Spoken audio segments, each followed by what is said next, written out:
11వ శతక పద్యము ఇప్పుడు తెలుసుకుందాం. పితరులకు నిట తర్పణ విధులు సలుప ప్రియముగా వచ్చి స్వయముగా స్వీకరించి శాంతి సౌఖ్యాలు సంతతుల్ సంపదలను వృద్ధి కలిగింత్రు నైమిస వెంకటేశ. ఇక్కడ గోమతీ నదీ తీరంలో తర్పణాలు ఇచ్చి శ్రాద్ధాలు చేసిన పితృదేవతలు స్వయంగా వచ్చి స్వీకరిస్తారు. మన పితృదేవతలు మన సంతానానికి సిరి సంపదలు, భోగభాగ్యాలు, సుఖశాంతులు లభించేటట్టు ఆశీర్వదిస్తారు. అందువల్ల ఇటువంటి పవిత్రమైన స్థలములో పితృదేవతలకు మనస్ఫూర్తిగా నమస్కరించుకొని పితృకార్యాలు చేస్తే వారి ఆత్మ శాంతించి మనకి దీవెనలందుతాయి. 12వ శతక పద్యము. సీత అడవిలో పెరుగును చిలికినట్టి రాతి కవ్వము కలదట పాతదొకటి, దాని త్రిప్ప నిప్పటి వారి తరము కాదు, వింతలకు వింత నైమిస వెంకటేశ. మన లోకమాత సీతమ్మ తల్లి రామయ్య తండ్రి భార్య అడవిలో పెరుగును చిలికినట్టి రాతి కవ్వము అక్కడ ఉన్నది. అది చాలా పాతది. దానిని అందరూ దర్శించితే ఎంతో పుణ్యము కలుగుతుంది. చూసారా, ఆ ఆనవాలు ఇప్పటికీ ఉన్నవి. అంటే ఎంత పురాణాల పుట్టినిళ్ళు ఈ నైమిసారణ్యము.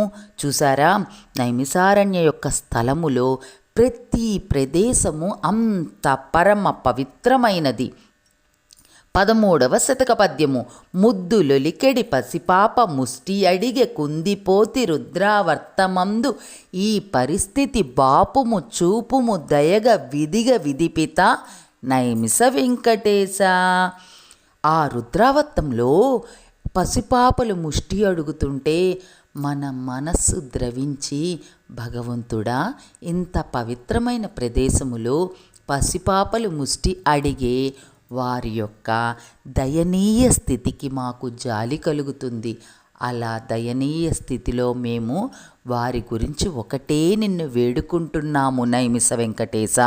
వారికి ఆ పరిస్థితి లేకుండా వారు కూడా నీ బిడ్డలు కాబట్టి వారి మీద దయచూపు అని మనస్ఫూర్తిగా నమస్కరించుకుంటున్నాము తండ్రి. 14వ శతక పద్యము. ఇంటి వద్ద నుండి మదిని ఎదను నిలిపి ఇలను సాష్టాంగ వందనములు కొలుచుచూ తిరిగి చేరెదరు లలితాదేవి గుడికి వీరభక్తిని నైమిస వెంకటేశ.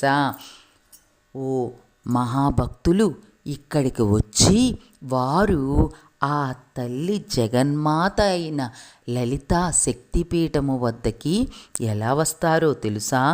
వారి యొక్క ఇంటి దగ్గర నుంచి సాష్టాంగ నమస్కారాలతో ఒక అడుగు ఆ నమస్కారాలు చేసుకుంటూ భూమిని కొలుస్తూ గోమతీ నదికి వచ్చి స్నానం చేసి అలాగే లలితా మందిరానికి వెళ్ళి ఆ తల్లి లలితా శక్తిపీఠానికి మనస్ఫూర్తిగా సాష్టాంగ నమస్కారాలు చేసుకుంటారంట.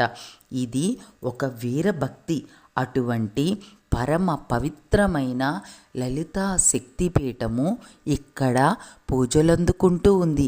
ఆ తల్లి యొక్క 108 శక్తిపీఠాలలో ఇది ఒక శక్తిపీఠము. ఇక్కడ లలితమ్మ తల్లిని దర్శించిన వారికి ఎన్నో సిద్ధులు లభిస్తాయి.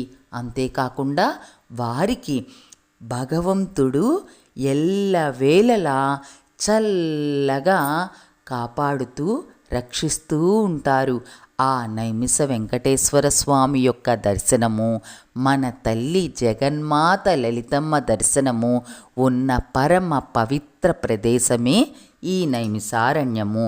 15వ శతక పద్యము. నైమిసమ్మును దర్శించినప్పుడు ధీరుడచలమతి వివేకానందుడిచట పొంగి నేలపై దొర్లి మురిసి స్పందించి కొలిచే వేద భూమిని నైమిస వెంకటేశ. 88,000 మంది ఋషులు 1000 సంవత్సరాలు యాగాలు తపస్సులు చేసిన పరమ పవిత్రమైన భూమిని దర్శించటానికి వచ్చారు మన వివేకానంద స్వామి. ఆయనంట ఆ ప్రదేశానికి వచ్చి పవళించి అంటే ఏంటి, నేల మీద దొర్లి ఆ దుమ్ముని ధూళిని వంటికి పూసుకొని భక్తితో ఆనందంతో పొంగిపోయారు. ఎందుకంటే ఆ స్థలములో భగవంతుడు స్వయముగా నడయాడిన ప్రదేశము ఈ నైమిసారణ్యము. అటువంటి ప్రదేశానికి వచ్చిన వివేకానందుడికి భగవత్ స్పర్శ తగిలి ఆయన ఎంత పవిత్రమయ్యి ప్రతి మనిషిలో భగవంతుడు ఉన్నాడు అని మంచి సూక్తులు, మంచి బుద్ధులు అందరికీ అందించిన భగవంతుడి బిడ్డ ఆ వివేకానందుడు. చూసారా, ఈ నైమిసారణ్యానికి వచ్చిన పరమ పవిత్రమైన ఋషులు మునులే కాకుండా ఎంతో భక్తితో భగవంతుణ్ణి ప్రార్థించే వారు మనకి ఎన్నో హితబోధలు చేసే వారికి ఆ హితబోధలు చేసే శక్తిని భగవంతుడు వారికి ప్రసాదించారు. చూసారా, ఈ పరమ పవిత్రమైన ప్రదేశము గురించి ప్రతి పద్యములో మన కవిగారు ఎంత పవిత్రముగా వివరించారు. ఆ కవిగారు వివరించిన వివరణ ద్వారా నైమిసారణ్యం యొక్క గొప్పతనము మనకి తెలుస్తుంది. ఓం నమో నైమిస వెంకటేశాయ నమః.